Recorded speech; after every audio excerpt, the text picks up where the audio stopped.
Derby-Time in der Hauptstadt Union Berlin, die nur einen Platz vor uns stehen, die genau die gleiche Punktzahl haben wie wir, nämlich 11. 11 Punkte haben wir beide.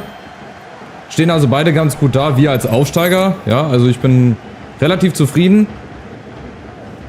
Nach dem Unentschieden in Bremen, was wir fast noch in den Sieg umgemünzt hätten. Also 2-0 Rückstand, 2-2 aufgeholt und dann fast noch das 3-2 durch Brian Lasme. Jetzt bin ich gespannt, wie das gegen die Hertha hier zu Hause läuft. Erste Flanke kommt. Ich habe meine beiden Linksverteidiger, die ich euch gezeigt habe. Ich habe sie nochmal gesucht. Der Brasilianer, der wird auf jeden Fall geholt. Und dann habe ich mir noch einen, ich bin der Meinung, Chilenen. Der war auch richtig schnell. Die haben halt beide eine Stärke von 67 bzw. 69. Ist natürlich jetzt nicht das Niveau von Barco. Es geht einfach darum, dass Barco auch mal eine Pause bekommen soll. Und nicht hier 40 Spiele am Stück macht. Von daher, Hauptsache die sind schnell, irgendwie, dann der Rest, mit dem komme ich schon zurecht irgendwie. Das wird schon irgendwie klappen. Zur Not spielen sie halt nur eine Halbzeit, dann wird halt umgestellt. Ja, oben machen es die Bayern und Gladbach. Frankfurt dahinter, auch nur 4 Punkte Rückstand. Also es wird auch hier in der Hertha-Karriere oben sehr, sehr spannend. Aber wir gucken natürlich erstmal auf uns, dass wir den Abstand nach unten vergrößern, dass wir uns möglichst von den Abstiegsplätzen fernhalten. Das ist das Ziel. Und dazu wäre natürlich auch ein Sieg hier zu Hause, gerade im Derby, nicht so verkehrt.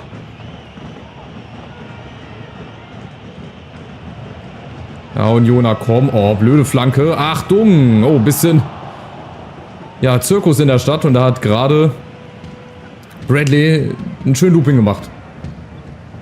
Schöne Vorwärtsrolle, aber war alles okay soweit. Und er ist schon vorne.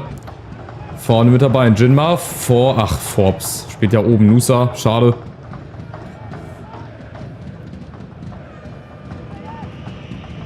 Hat leider nicht ganz geklappt. Aber ich weiß, dass wir zu Hause auf jeden Fall mehr Punkte holen oder beziehungsweise ein besseres Spiel machen. Weil wir holen unsere Punkte und Siege, wenn wir gewinnen. Ah ja, außer auf Schalke. Hier. Bei uns zu Hause. Oladu, erster Schuss. Ich weiß nicht warum. Bei Auswärts... Da drückt der Schuh immer noch ein bisschen. Da hoffe ich dann irgendwann auch mal, dass der Knoten platzt. Also wir haben jetzt in Bremen gepunktet. Wir haben auf Schalke gewonnen. Ansonsten leider alles verloren. Gut, im Pokal in Nürnberg sehr souverän. Aber ansonsten nur verloren. So viele Spiele hatten wir auch noch nicht. Und zu Hause, da haben wir halt dann die meisten Punkte geholt. Klar, gegen Leipzig, gegen Bayern, gegen Dortmund einen Punkt geholt. Aber wir sind schon sehr, sehr aggressiv. Wir machen das gut. Und dann geht es auch immer wieder schnell nach vorne über die Flügel. In dem Fall ist es mal ein Jinma. Oh, der hat viel Platz. Direktabnahme. Ja. Und dann klappt es ja. Möglichst schnörkellos. Nicht wie bei meiner Eintracht-Karriere teilweise zu kompliziert. Da kann man das vielleicht auch nochmal machen. Da sind noch ein paar andere Spieler mit Stärken. Aber hier bei der Hertha, da kannst du das nicht mal. Da musst du, wie gesagt, direkt aufs Tor. Schnörkellos. Abschluss suchen. So wie hier. Oladu und Serda.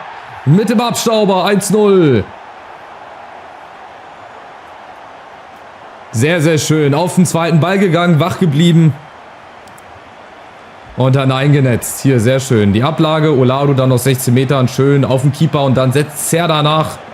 Da sind 5, 6 Unionsspieler um ihn herum. Die können nichts machen. Und dann macht Serda sein zweites Tor.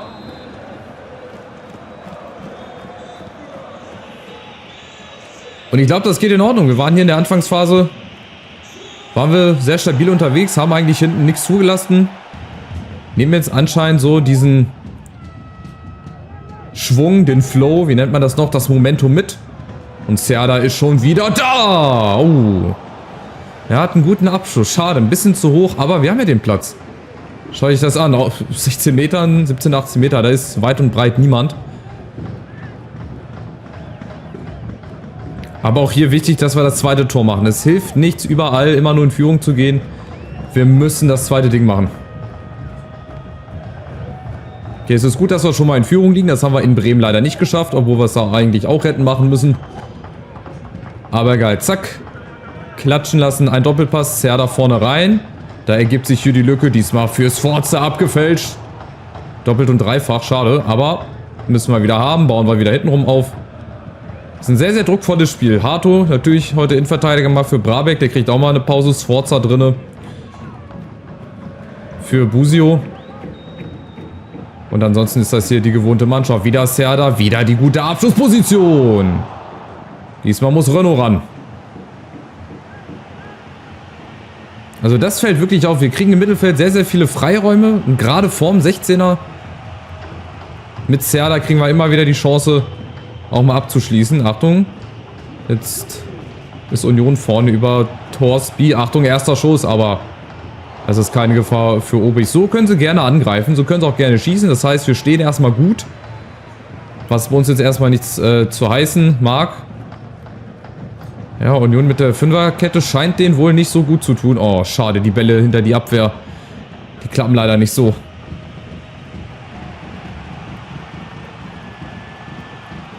Es geht auch sehr geschmeidig, sehr gemächlich bei Union. Sehr langsam und bei uns geht es dagegen ein bisschen schneller. So, und Jinma macht mal oben Platz für Forbes, so ist es. Nusa ist ganz unten. Oh, schade, Jinma.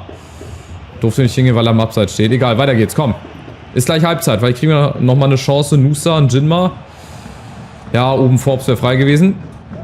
Aber dann nochmal Serda zum dritten oder zum vierten Mal auch wieder drüber. Aber ist egal, so müssen wir das machen. Das gefällt mir, schnell nach vorne. Der Gegner lässt uns auch ein bisschen. Also ich bin von Union ein bisschen enttäuscht. Die spielen jetzt nicht so stark. 9:1 Schüsse, ey, das ist ja hier Statistik von der Meistermannschaft. Wenn man so möchte. Aber wir lassen das erstmal. Aber so Mitte zweiter Halbzeit würde ich dann auch wechseln, denn das nächste Spiel ist wieder ein Pokalspiel. Da geht es nämlich gegen Magdeburg. Auswärts wieder. Da müssen wir mal gucken. Und auch da ist das Ziel natürlich eine Runde weiterzukommen. Also wir sind Favorit gegen Magdeburg. Und wenn wir ein bisschen Losglück haben, wer weiß, was dann in der nächsten Runde warten würde. Aber wir müssen dann erstmal das Spiel überstehen. Apropos Spiel überstehen. Das hier muss erstmal überstanden werden. Monstergrätsche von Kempf. Und jetzt der Konter. Ah, Jinma, warte mal. Gegen Khedira und Knoche. Ja, jetzt ist, glaube ich, die Zeit von Union. Jetzt ist Union gefährlich über Juranovic. Ja, immer wieder die Mitte zukriegen. Ja, nee, nicht raufgehen. In der Mitte fehlt er sonst.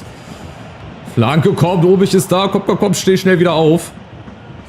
Kempf ist da und Serda kommt in den Zweikampf rein, weil wir es halt wieder irgendwie zulassen. Aber nächster Konter ist schon da über Nusa gegen Khedira. Komm, Nusa ist schneller. Wer ist da? Forbes ist da, der winkt schon. Ja, aber der kriegt den da nicht hin. Warum nicht? Die Flanke, wenn die einfach genauer kommt, steht 2:0. Da bin ich überzeugt, oder wäre ich überzeugt gewesen, den hätte Forbes dann gemacht.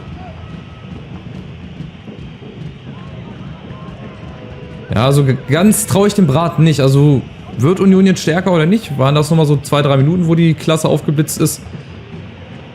Wir brauchen halt ein zweites Tor. Ab und zu auch mal ein Foul. Okay, das war keins. Schiedsrichterin lässt laufen, perfekt. Und wieder Nusa. So, und jetzt mal ein Jinma in der Mitte. Jetzt müssen wir mal kurz spielen. Da ist ein Jinma abgefälscht. Sah so aus. Und Olaru, genau, setzt nach. Richtig gut, aggressiv. Der Leader Serda. Und jetzt Forza mit dem Außenriss. Nein, mit dem Vollspann. Ja, aber das finde ich gut. Also Olaru, muss ich sagen, das war auch ein richtig, richtig guter Transfer. Wie gesagt, nicht nur, dass er schon ein bisschen älter ist und dass er schon eine gewisse Stärke hat. Der hat einfach, ja, auch so gute Werte. Der ist sehr bissig. Also, klar, die Bissigkeit. Beziehungsweise Aggressivität. 85 Aggressivität. Der ist nicht langsam. 82 Antritt. Hat eine hohe Ausdauer. 99 Stärke. Der ist gar nicht verkehrt fürs Mittelfeld. So, jetzt wechseln wir mal. Wir bringen mal Lian King rein für Kempf. Dann bringen wir auch Uedraogo rein. Und dann mache ich daraus ein 4-2-3-1. Und Lasme für einen Jinma. Jetzt muss ich nur gucken, wie sich das hier stellt. Ja, genau. Also, dann gehen wir mal rein und dann wird vielleicht auch Rehse im Pokal, weiß ich nicht, ob ich da mal durchwechsel, dass ich dann für die Liga wieder fitte Leute habe, das ist halt hier, da musst du dir halt mehr drüber Gedanken machen, als jetzt in meiner Eintracht-Karriere, wobei ich ja da im Winter auch nochmal nachlegen muss, weil ich halt auch nicht so viele Spieler habe, so auf Reserve. Nun gut, jetzt also im 4-2-3-1, aus besagten Gründen, 25 Minuten noch. Und dann hätten wir den Derby-Sieg und den Anschluss an die oberen Tabellenplätze zunächst nach 7 Spielen. Und ich glaube, dann ist das ein Saisonstart, mit dem man gut leben kann. Bradley, Abschluss. Nein. Schade. Wechselt Berlin auch nochmal. Leveling. Also kommt auch nochmal ein bisschen Geschwindigkeit rein. Oh, Achtung, Lian King, genau. Perfekt, nach oben und jetzt. Der Konter, wie gut spielen wir es aus? Über Nusa und Bradley. Oh, der ist leider nicht schnell genug, oder? Aber schneller als Knoche. Ja, oder so. Nusa, Ultra Ogo, das ist perfekt gespielt. Oben Lasme, genau. Der Eckball der Unioner fliegt den um die Ohren. Durch Brian Lasme. Der lässt einem da die Ruhe. Was für ein gut ausgespielter Konter. Genau so muss er das machen. Hier oben die Lücke, Ultra Ogo und Lasme. Hat schon viele klare Sachen verballert, auch in Bremen. Aber den macht er super. Und es ist wieder in Heimspielen. Ich weiß nicht, ob das wirklich daran liegt, dass wir zu Hause spielen. Auswärts kriegen wir das bislang leider noch nicht so konstant hin. Wenn wir das dann auch noch irgendwann hinbekommen, also dann habe ich echt ein bisschen Schiss vor der Saison. Im positiven Sinne. Wenn die Heimspiele, die laufen ja gut. Da wird es hoffentlich den nächsten Sieg geben. Aber das andere wird halt schon ein bisschen unheimlich dann. Wenn das auswärts auch noch mit 7 Siegen funktionieren sollte in der Liga. Aber das Spiel ist noch nicht vorbei. Gosens, Lian King. Oh, die köpfen sich gegenseitig an. Egal, Urbich ist da. Genau, nimmt mal ein bisschen das Tempo raus. Wir haben ja jetzt die Zeit, Viertelstunde noch. Oh, aber dann dürfen wir den Gegner natürlich nicht einladen. Das geht natürlich nicht.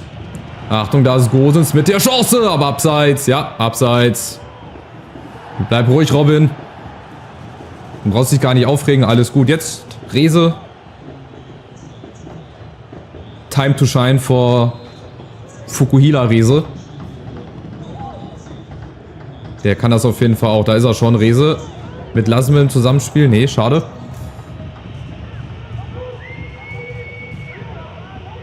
Gut, jetzt müssen wir ein bisschen defensiv schauen. Jetzt ist Union gefragt. Und solange die da hinten rumspielen, ist das auch völlig okay für uns.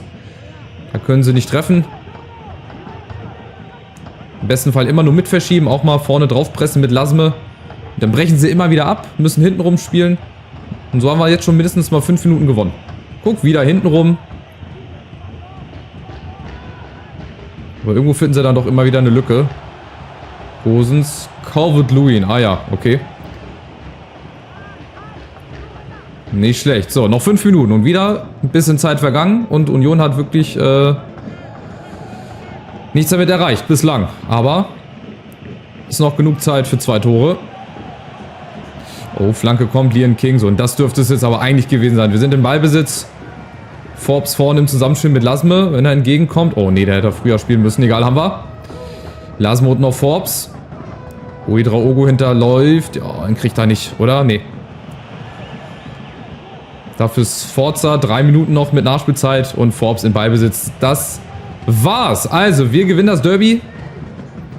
Mit 2-0, 3-0, 2-1, weiß ich nicht. Ich denke mal, beim 2-0 wird es bleiben. Wir spielen jetzt hier entspannt runter. Dann nächstes Spiel gegen Magdeburg. Und dann haben wir doch wirklich eine gute Phase momentan, einen guten Lauf.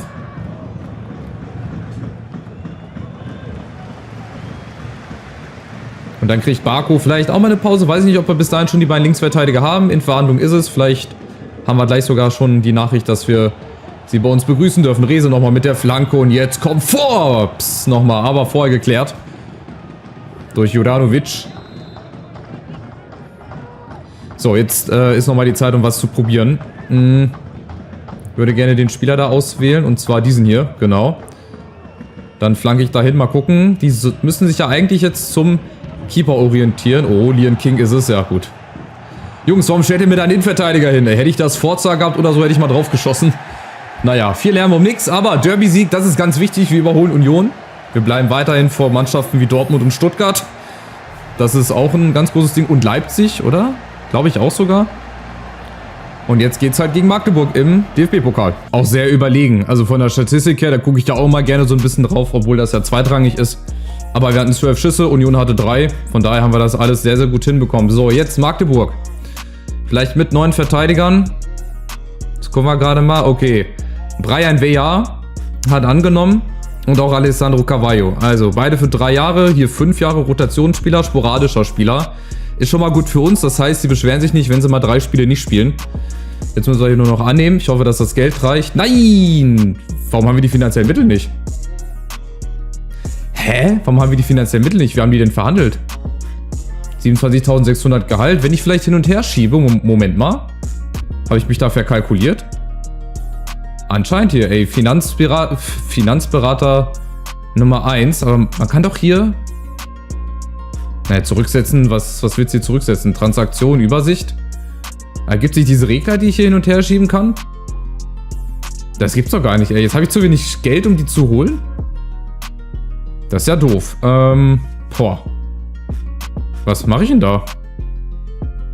Tja, habe ich ins Klo gegriffen, oder? Was haben die denn da für Verträge? Ich gehe nochmal in die Verhandlung jetzt kurz rein. Ich muss das mal selber machen, weil ich weiß ja nicht, was die da genau gemacht haben. Wahrscheinlich haben sie... Warte mal, zum Überspringen. So, warte mal. Einstiegsbonus. Ah. Daran wird es scheitern. Wobei, aber ich verstehe es nicht. Guck mal, da oben sind 194.000 Gehaltsbudget. So, ich biete dem jetzt Gehalt von 5.000. So. Wie kann das denn weg sein? Ah, guck mal, da funktioniert das. Einstiegsbonus, Gehalt bei... Ja, Gehaltsempfehlung, das verstehe ich nicht. Beim Einstiegsbonus, da kann ich viel machen, aber beim Gehalt, so mal gucken, ob er das vielleicht annehmen würde, eventuell. Ja gut, das geht nicht. Ey, warte mal, Gegenangebot. Ja, mach mal Bonus bearbeiten, also hier die Einsätze. Nee, warte mal. Bonus entfernen, so. So, also das ist das höchste der Gefühle, mehr kann ich nicht machen. Ja, mal gucken. Also zumindest mal einen will ich kriegen. Wenn ich den zweiten nicht kriege, ist mir das egal, aber Verhandlungen sind dann schon fast gescheitert. Also wie gesagt, mehr geht nicht. Komm, Junge, für die Hertha. Mach's. Nee. Das wird nichts werden. Wenn ich hier ein bisschen weniger Gehalt und dafür ein bisschen mehr Einstiegsbonus... Ey, pass mal auf, das funktioniert jetzt ja. 1 Euro Gehalt. Ah, nein. Wir sind gekommen, aber dieses überarbeitete... Ah, schade. Ich habe gedacht, ja, wir wollten eigentlich mehr. Ich wollte eigentlich... schon jubeln und sagen, Mensch, der kommt trotzdem. Aber habe ich falsch gelesen. Das wäre auch ein Ding, wenn der nur für 1 Euro für uns spielen würde. Aber hä? Gut, dann werden wir den auch nicht kriegen. Wahrscheinlich, oder? Verpflichtung delegiert an hier. Ja, jetzt versuche ich es da nochmal. Ah, das ist ja ein Ding. Überleg mal, der würde für 1 Euro für uns spielen, ey. Wäre doch nicht schlecht, oder? Aber da wird wahrscheinlich genau das gleiche Problem sein. Da müssen wir auch erstmal hier den Bonus entfernen. Ja, und das ist das höchste der Gefühle. Ich glaube, das wird nichts werden, oder? Nee. Müssen wir leider auch beenden. Da muss ich erstmal Spieler verkaufen. So blöd es klingt. Oder irgendwo den Vertrag auflösen. Schade. Ich habe mich echt verkalkuliert. Oder ich muss das nächstes Mal einfach selber in die Hand nehmen. Vielleicht haben die da schon irgendwas hin und her gewurschtelt. Ey, keine Ahnung. Ich darf das nicht delegieren. Ich habe da einfach vielleicht zu viel gewonnen. Naja, ich versuche es nochmal. Gegen Magdeburg also. Ziel ist natürlich Viertelfinale. Das wäre überragend. Ich hoffe, ihr seid mit dabei. Macht's gut. Bis zum nächsten Mal. Ciao, ciao.